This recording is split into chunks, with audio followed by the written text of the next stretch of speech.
This is Dr. Tawari. And this is Dr. Kochak. And you're listening to the Best Podcast Ever. Broadcasting from Columbus, Ohio, we'll be talking about plastic surgery procedures focusing on only the breast. Ranging from breast reconstruction to breast enhancement and reduction, we'll cover everything you ever wanted to know about the breast.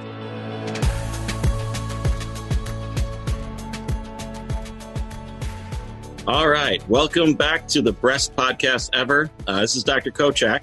And it's Dr. Tawari. And we're very, very excited to have Kathy Petrozelli with us today. Yeah, Thank you. Super excited. Thank you, Kathy, so much for joining us on the Breast Podcast Ever.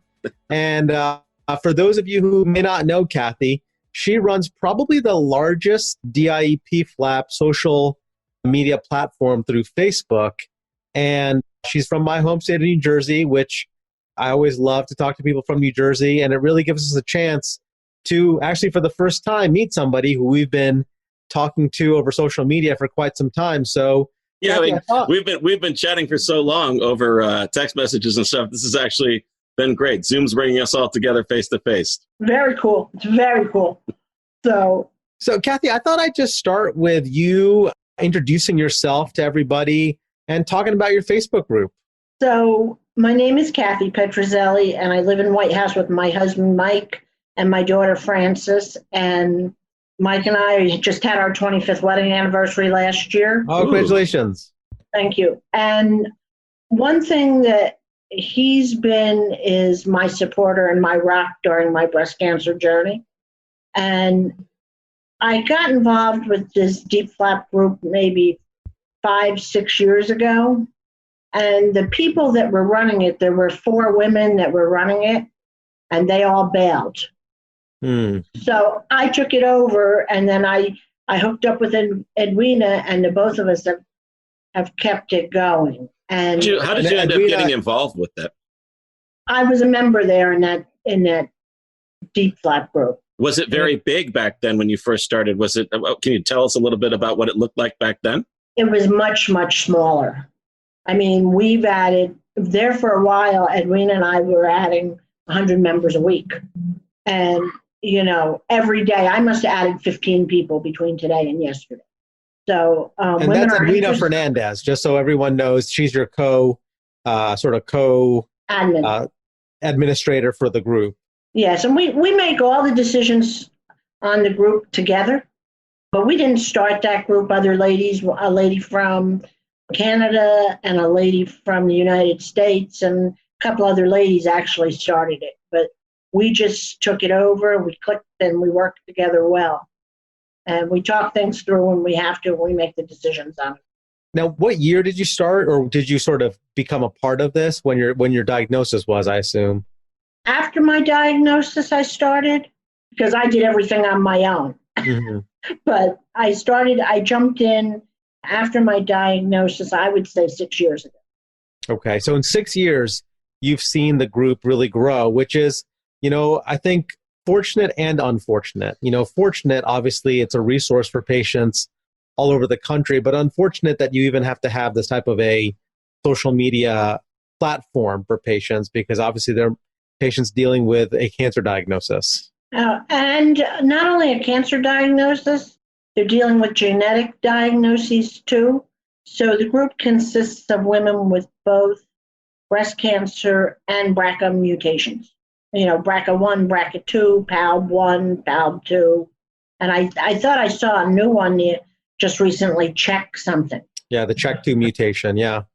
So you've told us in our previous conversations how the group has kind of changed over the years. Maybe tell our audience a little bit about that. How have you seen social media change? How have you seen breast cancer, the engagement of the breast cancer patient with social media change?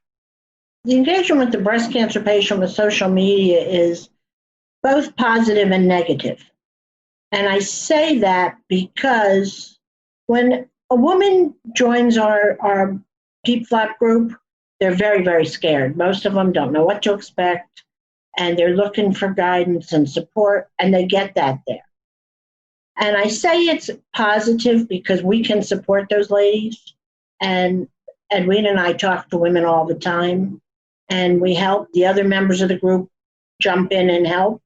However, there is a lot of negative out there because I feel that most of the people in the group are talking about things that go wrong with the surgery. Those women who do very, very well tend to post less. And so every once in a while, I'll throw a post up there, let's have some positive stories.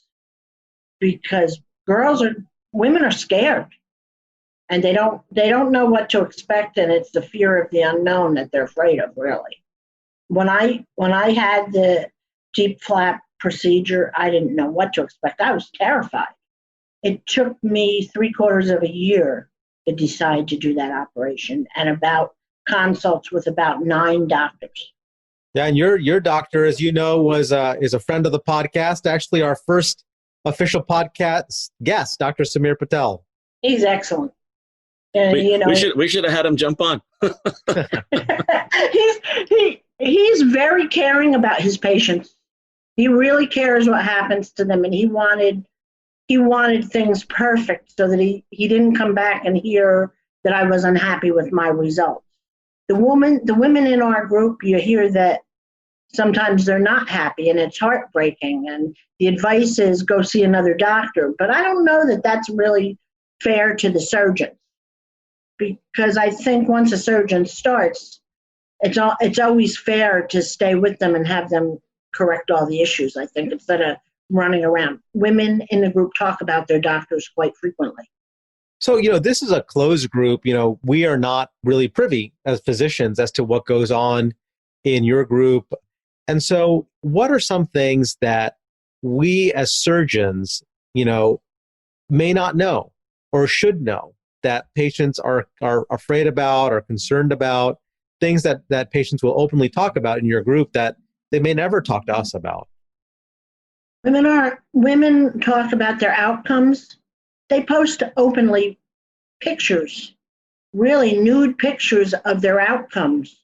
And, some will say, oh, you look great. Others are not so good. Like they'll show their open wounds.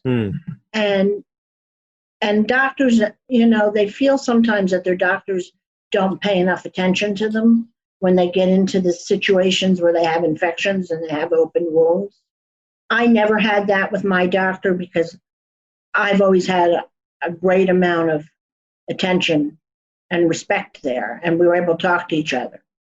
And, I'd go into Dr. Patel's office and say, oh, I think we're done. He says, no, I think we need one more revision, because I don't want you unhappy in the end. So, I had 2 sets of revisions because I'm a bigger girl. So he did a couple of breast lifts and he wanted to make sure that everything was good. And, I think it's important for doctors to pay attention to how their patients feel, because they're out there talking to 11,000 women. Yeah. Women are talking to all their other patients on, because I have a lot of doctors that are the same in the group, because people will say, what doctor do you have? What doctor do you have? What doctor do you have? And it's important for that. And I will say, when I know that I have a good doctor available, I'll put those names out there. We have a list of doctors that women have used all over the world. And it contains only doctors that women were happy with. You guys are on the list because you were added. Your patients love you. They talk about you. Just last week, I saw somebody say, Dr. Kojak, you got it, is an amazing doctor. Oh, right. Woo! And it's really, it's nice when you hear that, because it helps other women, figure out who they're going to go to. And it's nice that there's so many people involved. I mean, no matter what we do or anyone does, there might be a person that we don't connect with or manage to make completely happy, or we might try as hard as we can, or something may not click, and we might see, someone have some concerns or maybe go to that group. And maybe it's reassuring if then we have patients out there that can advocate on our behalf in that setting. I think it's so nice that it's a big group. So, then at least people, I think, can say, well, maybe we can give him another try or something. So it's so nice to have that community. Not everybody clicks with everybody, but yeah, that does happen. I found Dr. Patel, believe it or not, I was very upset when the breast cancer came. And I was beside myself. And my boss was very beside himself when I got sick. And he was in Subway in Somerville, New Jersey, and there was a magazine there, newspaper with an article about Dr. Samir Patel being the best plastic surgeon ever, written by one of his patients. Wow. And when I called Fox Chase to schedule my appointment, I didn't have to go eeny, meeny, miny, mo, because I said, he's my guy, I want him. And that's how we connected. But that's pretty small world stuff. Yeah, you had to find it on a magazine, and luckily people have access to a bigger group like this now. That's great. We're starting a second group. We have about 100 members, and it is Diep Flap support for families and friends and caregivers, because families, we're finding, are also afraid for their ladies. Now, I'm sure patients talk a lot about other issues that are non-surgical, relationship with their spouses, relationships with their kids in the face of these diagnoses. How do you monitor and handle all these conversations? Because there's so many issues that I'm sure come up. Edwina and I, we're only two people, so we can't see every single post that goes in on that group. I mean, there must be 10,000 posts a week at least. Wow. Because I watch the stats on the group. The only way is if we're flipping through and we happen to see something, then we can get a handle on it, or if it's reported by another member. And there's that function on the group that if we get a report, we always look into it. Have you ever had to remove people from the group? We have removed some people. We don't allow any medical professionals in the group. And the reason we do that is because women are talking about their doctors, and they're talking about their bodies, and we don't actually allow any men in the group at all either, period. Okay, I didn't realize that. Because it's a privacy issue. You can't have women showing pictures of themselves and having a bunch of men looking, and it doesn't work well. So Edwina and I have had to play referee at times because, people are people and not everybody sees eye to eye on everything. And, sometimes, rarely, we'll control the comments. We'll either take them down or we'll close off the discussion. We don't like to do that, though. We go with a pretty light hand on what's allowed in the group. We have some specific rules. We don't allow any selling, of any type of product at all. Because, we got into somebody was selling T-shirts, then somebody was saying about selling some kind of vitamin, and the next person is selling some kind of diet stuff. We can't have that. Yeah. And one thing that Edwina and I do is we don't give out any medical advice. You have all these women telling other women what to do. I'll say, gee, I think you should see your doctor or call your doctor, because I'm not a doctor. I can't even, I don't know anything really. I just run a group. I only know what I know from my personal experience. And, I've learned a lot, but I don't know a lot. So we don't give out any medical information at all. And I openly tell women, go call your doctor, because I don't want to have that responsibility that I told somebody to do something and then they got hurt or sick by what I said. I won't do that. I think it's important for people in the group to know that also. They do. They know. And, we have a whole list of rules where everything is lined out, what's allowed and what's not. People sometimes don't follow the rules. I mean, when they're blatant, we'll take them down. But for the most part, women find support and comfort in that group. And they talk to one another, and it is a very big, nice thing for women to be able to commiserate over their breast cancer or their BRCA diagnoses. I've always wondered if you have patients from particular geographies, like are they mostly East Coast, mostly West Coast, or is it a pretty even split across the country? And I tell you, our group is not only USA. We have Australia, we have Israel, we have Canadian, we have groups from all over the world. Wow. So we have members from all over the world. And, you learn a lot. I had a girl from Israel, and I wished her a happy birthday from across the pond just recently. And, we connect with some of these women. Some of these women are not all 11,000 of them, but some of them are on my personal Facebook page, and we talk all the time. Do you through those relationships and having such a large presence, like internationally, do you see any differences in how how their reconstructions are handled, or their DIEP flaps, or they sound like similar experiences? They are getting the DIEP flap. I think they handle it like you guys are physicians, MDs, right? Mm-hmm. Some of the doctors that do these DIEP flaps are Mr. Yeah. So I don't know. I guess they're still doctors, but they're called Mr. So that's a difference. I wonder if that's a European des. I don't know. I've never really heard that. Maybe I think that's in the British system, isn't it? It's in the British system. Yeah, in the British system, yeah, it's part of the process. Yeah. What are they called there? If you're not an attending there, you're like a registrar. You're a registrar. I don't know that, but I do know the word Mr. Yeah, it's That's Mr. interesting. It's pretty interesting, and it's nice to be able to connect with people from all over the world, and and still support. Not that we know, what the medical system is over there, but they still come in and look for support. Now you're notice. Oh, I'm sorry. Go ahead, Regan. I mean, again, this is interesting, just chatting, but it sounds your diagnosis was quite a while ago. You went through this back, it's over 5 years now. It's 12 years. Oh my goodness. So I guess the question then, but you wrap things up, right? Back around the 2013, 14, it sounds like. Yes. You're pretty far out. I mean, what keeps you in the game here? I mean, you had DIEP flaps. You're done. Your cancer's gone. Your DIEP flaps are done. Tell us about the motivation because this isn't your primary work, right? No, I'm a secretary for a lawyer. But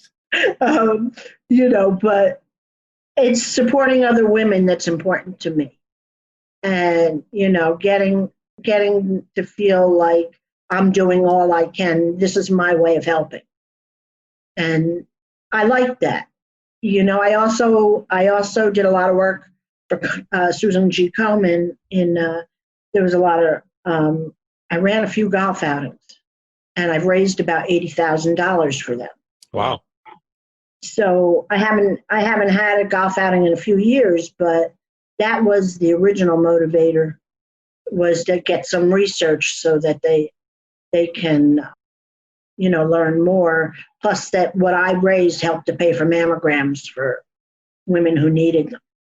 So, because I'm a firm believer that every woman should have a mammogram when they're 40, because I had mine at 42. I didn't have any breast cancer. No, that's not correct. At 48, I didn't have any breast cancer. At 49, I did. And it was picked up on my very first digital mammogram, because I started screening when I was 29, because my mother had breast cancer and ovarian cancer. Have you noticed a increasing number of genetic mutation patients, like the BRCA and the PALB2, like you were saying? Has that changed over the last few years? Because we've noticed it in our practice. It's picked up dramatically over the last couple of years. See, I have BRCA2 gene, but I didn't start out that way. I started out, I had cancer. I wouldn't have even known about the BRCA2 gene if I didn't have the cancer diagnosis. And when I got the cancer diagnosis and they were testing for BRCA2, my daughter, who was in the 8th grade at the time, explained to me what was going on there, because I had just had that in science and about genetics. So, I mean, they start the kids off knowing a lot of things very early now. Yeah, Dr. Kochak and I have talked about this. We kind of, if we had a crystal ball, we think the patient of the future will be somebody who comes in and says, no, I don't have breast cancer, but I've been diagnosed with a BRCA mutation and, I'm thinking about risk reduction surgery in 18 months. And, I'd like to set up my mastectomy and deep flap reconstruction. I think we've already seen those types of patients. I think we'll see them more frequently. It's going on every day. We talk to those women too, and there are a lot of them that don't have a cancer diagnosis, but they do join the group and they do follow. I wished I was in that position where I didn't have to have the cancer first, but I was very lucky because that mammogram caught that breast cancer, my breast cancer, at 0.6 centimeters big. So it worked just the way it was supposed to work. And I hear people say, they didn't catch it on their mammogram, that it was there and it was missed. And I kind of feel like maybe the cycle wasn't right, so that they might find it if they would have done it 4 or 5 months later versus, because I think it's timing. I think timing is everything. But, I don't have any medical proof to back that up. Yeah, but I think it is difficult for patients with a genetic diagnosis to go through serial mammograms every 6 months. I think there's a lot of fear and anxiety that goes along with each of those mammograms. It's why I think, we are seeing more genetic mutation carriers who are coming in for risk reduction surgery. We're also seeing a lot of patients with implant problems. I know you and I have talked about that. What has been your experience with those types of patients through the group? Well, they come in and they talk about their implants and they talk about wanting to get them removed. I recently had one girl contact me and she was looking for a surgeon that wanted her implant taken out. She had I forget what she called it, but she had a case around the implant. Capsular contracture, yeah. She wanted them out. Mm-hmm. And, I told her who I thought she could go to. And she went to that doctor. And then she wrote back and said she was going to go see another doctor. And then she wrote back and said, did I know anybody else? So, women do doctor shop. And, when I told you that I met with 9 doctors, they weren't all plastic surgeons. They were like my primary and my GYN and there were a couple doctors in my Weight Watcher group. And so I talked to them about this, and everybody said, yeah, I think you ought to do this. And I had all kinds of, nobody told me not to do it. And I originally had a lumpectomy with my breast cancer. And then about a month after I had the lumpectomy, the doctor was like, you need a mastectomy. And I looked at him and I said, no. And then it took me a long time to make up my mind. But in the end, I think it was the right thing for me to do. I don't worry now. No, in your group, Kathy, do you have people? It's a deep flap group, but you've got to have people who are on the front end of things and looking at their options. There's got to be people in there who are weighing an implant reconstruction versus tissue. And how do you guys factor into that part of the whole equation? The only thing that the ladies do is they talk about it, and they talk, they don't really, we don't have a plan for that per se, but a woman might say, I don't want implants because I'm worried that they're going to rupture. I don't want an implant for this reason, or I don't want an implant for that reason. And they talk it through. Not every person in that group, I can tell you, has had deep flap. And, if they're not going to have it, they disappear. But because 11,500, why it sounds like a lot of women, you got to remember that's 11,000 over since that group has started. And so people get done and they disappear. And for the most part, I have said I didn't want implants. I didn't want to have. My doctor told me I could have trouble in year 1, year 17, year 10. I didn't want any trouble. When I got mine, when I had my deep flap, I was going on close to 50.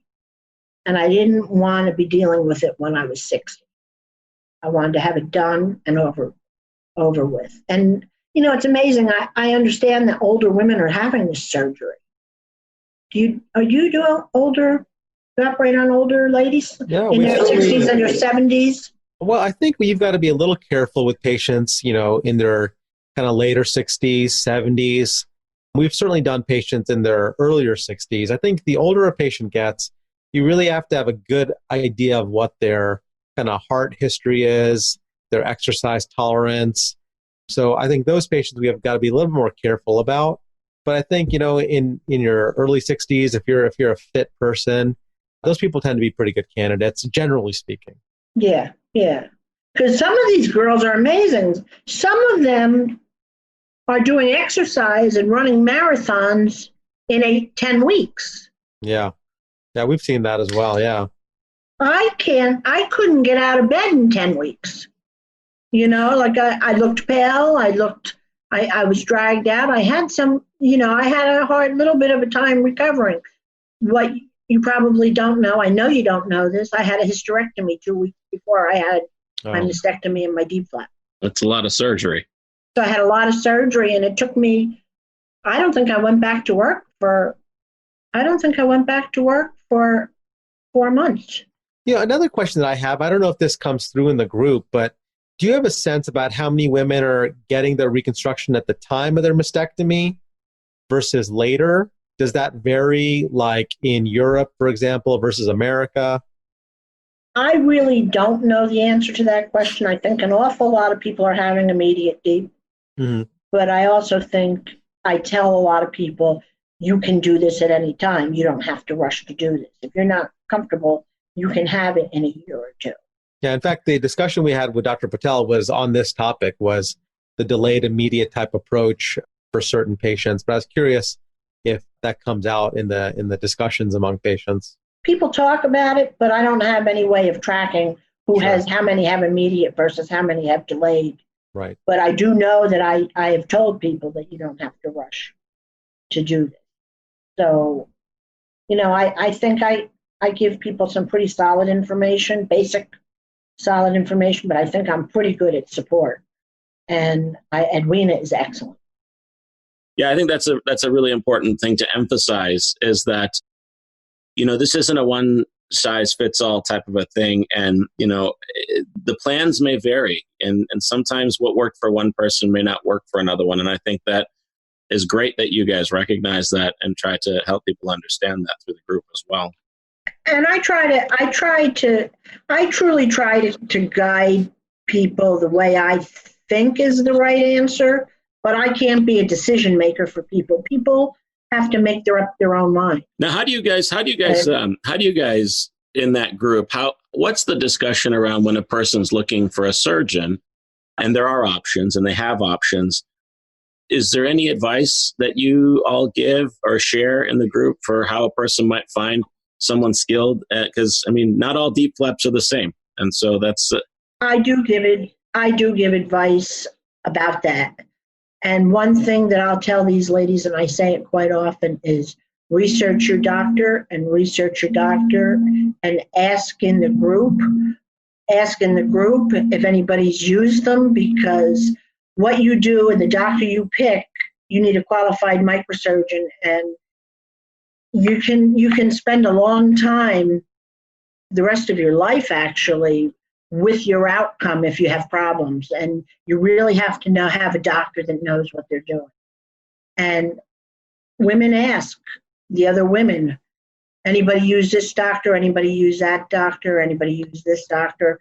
And we have that list of doctors that goes on for pages and pages and pages. Yeah, I think that's such an important take-home message. I think if we always recommend that a microsurgeon should be doing at least 50 to 75 DIEP flaps per year. Practices like ours and Dr. Patel's, we do, several hundred, between 200 and 300 a year. But I think at a minimum, you need to have 50 to 75 per year under your practice to be doing DIEP flap consistently.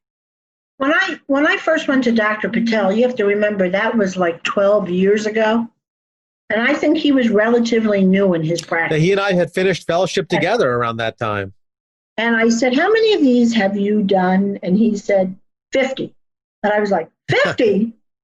And then I said, yeah, okay, well, we're gonna do this, because that other patient that I read about was so, I mean, she really highly But recommended what he didn't it. tell you was when he did his fellowship at MD Anderson in microsurgery, that was after his plastic surgery training.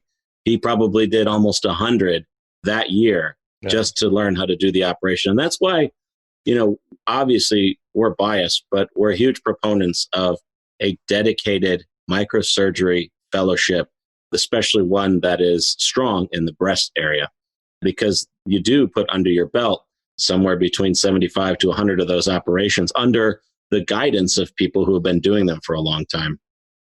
Well, he is one exceptional doctor. I can't say enough good things about him. And, lately I've been saying a lot of good things about you. I like what I hear. I like what I read. And I appreciate it when a patient says, Dr. Kojak is a great doctor, and Dr. Tawari didn't, and these are my surgeons. And a lot of women are starting to do that in a group. Oh, it's nice of us to hear that. Yeah, it's so nice. Do they talk at all about their experiences? Is there any chatter about like sort of having a team of surgeons for our bilateral cases? We almost always approach it with more than one surgeon. Are there people talking about one surgeon versus two? There are people that say they have a team. I don't know what the teams are made up of. I had a team. I feel I had a team because all of my doctors were at Fox Chase, and my oncologist was there, my breast surgeon was there, my plastic surgeon was there, and they keep, and to this day they still keep pretty. Now you're pretty lucky though, right? If I'm not mistaken, Fox Chase is kind of close to you where you live. Is that correct? It's about an hour and a half away. So I guess, there's not always a Fox Chase an hour or an hour and a half away from probably a lot of the people that are in your group. How do you guys talk about that kind of situation in terms of, because what we notice in our practice is we have more and more people traveling in from very far away for surgery. And they are traveling, and they'll ask about traveling, and they'll ask about travel plans and travel arrangements and where they have to stay and how long they have to stay there, and what do they do when they get home if they have problems, and who takes out the drains, and all the practical stuff. I always went to Fox Chase and had my drains removed. There are women that take them out themselves or their husbands take them. Hold on, I got to throw a pillow at my daughter.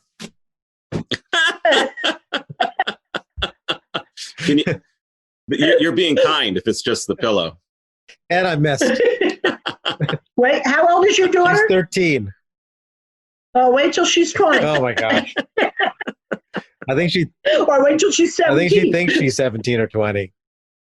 Are they getting unruly for dinner time? Is that what's going on over there? So tell us. Well, I think we could talk all night. But this is what's great, because we're building. Hopefully, this stuff we'll be able to keep doing it, and our goal is not just to kind of visit you once. This is a dialogue, and we're planning on getting back around and revisiting this conversation, because we're going to get feedback, we're going to hear things, and we'll probably have a lot more to even talk about in future episodes, I'd say. Yeah, tell us what you want the platform to develop into. What do you see as the future that you and Edwina are kind of seeing or planning for your group? I think the future is that we're still going to continue doing the group, and that we're going to support as many women as we can.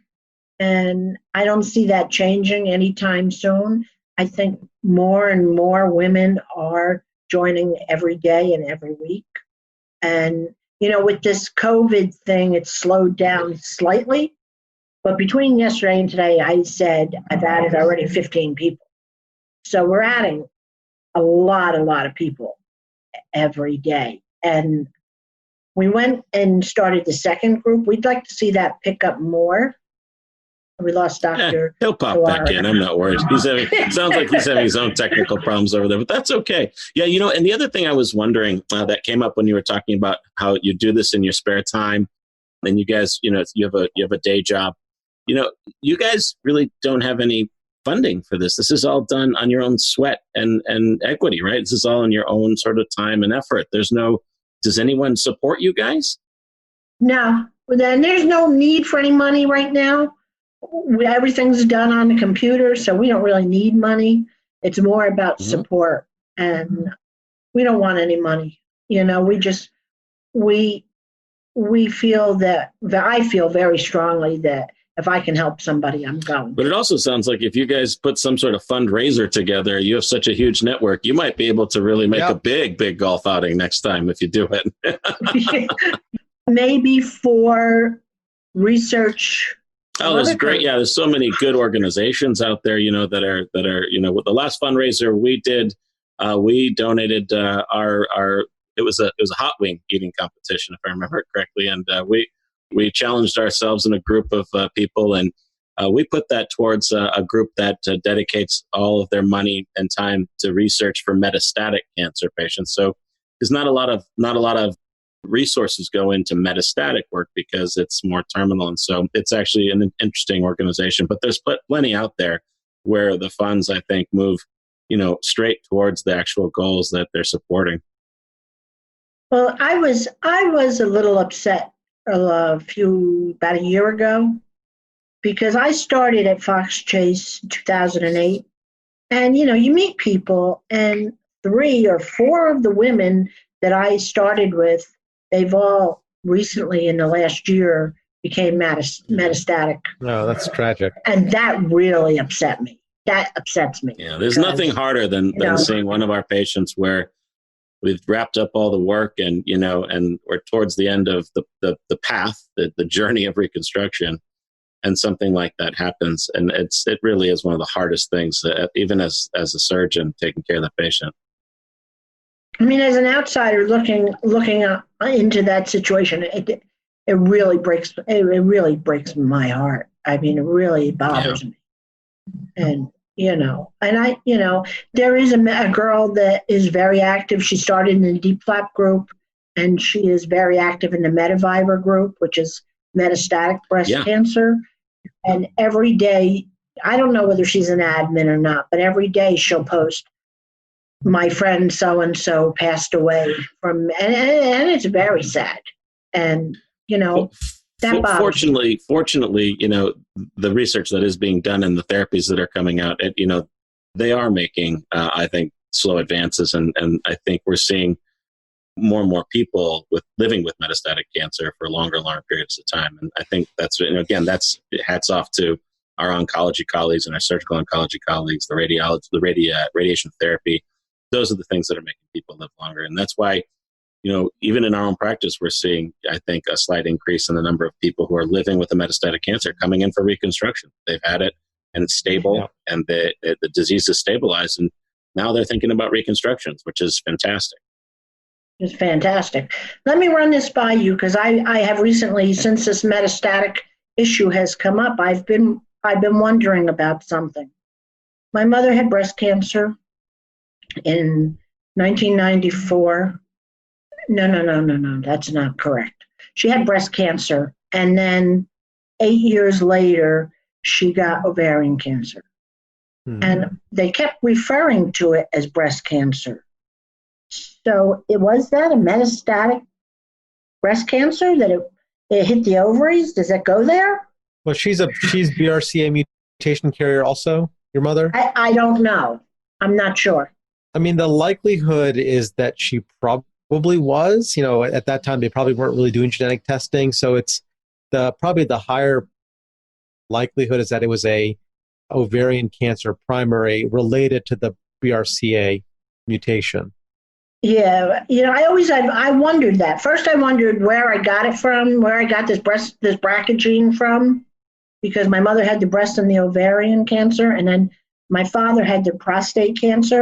And this makes me think right away that one of our next podcasts should probably be with a genetic counselor who can help us understand these very important things. Because, at the end of the day, we're a couple plastic surgeons giving you our best guess based on sitting in tumor boards and listening to the smart people talk about this stuff. But honestly, what you're talking about there, a genetic counselor would be able to weigh in so well here, because the age that your mother had those things and the fact that there were those cancers, they would be able to tell us probably with a fair bit of certainty, if they were likely carriers or not. And then the flip side was my father having the prostate cancer, and every one of his brothers and my grandfather also has prostate cancer, and now my brother has it. Oh. So where did this gene come from? We're going to tackle this. We definitely got to get a genetic counselor on. You just gave us a great idea. It really is a great idea. I mean, the tough part about cancer is, some of it's genetic, some of it's environment. But from what you're describing, it really does seem that there's a strong genetic component to it in your family, at least on your father's side, and maybe also on your mother's side. Yeah, I have no way of knowing about my mother's side because they all died before I had the breast cancer. I know I did see a geneticist originally when I was diagnosed with the BRCA gene, and we did this family tree type thing of who had what. So my aunts and my uncles were helping me fill it out. And it's amazing. It's in a book. And my one aunt said to me, Uncle Bill didn't tell you he had prostate cancer? I was like, well, no. And she says, well, he did. That's very, very hard to capture all that stuff, especially as the generations kind of move on. I mean, I've on my own tried to capture some of it, and it's very difficult. But I mean, luckily, genetic testing is great because, they're going after the genes themselves, and the need to really get, these really complicated histories is less so, I think, anymore. Well, this was rare. My BRCA diagnosis was very specific. It was really specific, and it was like, the reason you got breast cancer was because there was a problem on your 13th chromosome. Hello.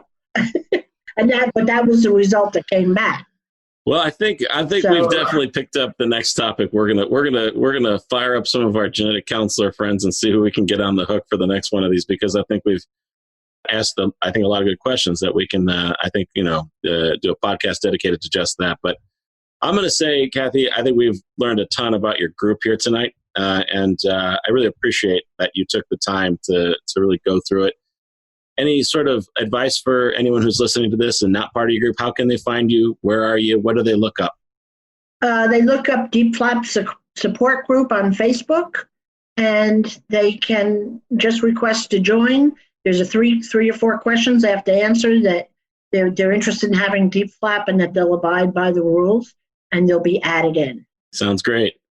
And you can also let their families know that they can join the Diep Flap support for families, caregivers, and well, we friends. should be able to put the links to both of those Facebook pages on our description for the podcast. And we'll try to we may ask you to send that over, but we'll put those on there. And like we said, hopefully we can round back up here. Well, you guys are both part of the second group. So I hope that you continue with that, because it is handy to have physicians in that group that really know the deal, because I can't answer every single question. And we love being part of those things because it gives us an opportunity to weigh in on questions where we really, unlike genetic counseling, we probably know a lot more about the Diep Flap. So it's a perfect environment for us. I would hope. All right, Kathy, we appreciate the time. Really, really enjoyed talking to you. And we're going to catch up with you again sometime soon. Thanks for listening. We hope you found this episode helpful. Want more info? Connect with us at mwbreast.com. And go behind the scenes with us on Instagram at mwbreast. Thanks for tuning in. And join us next week.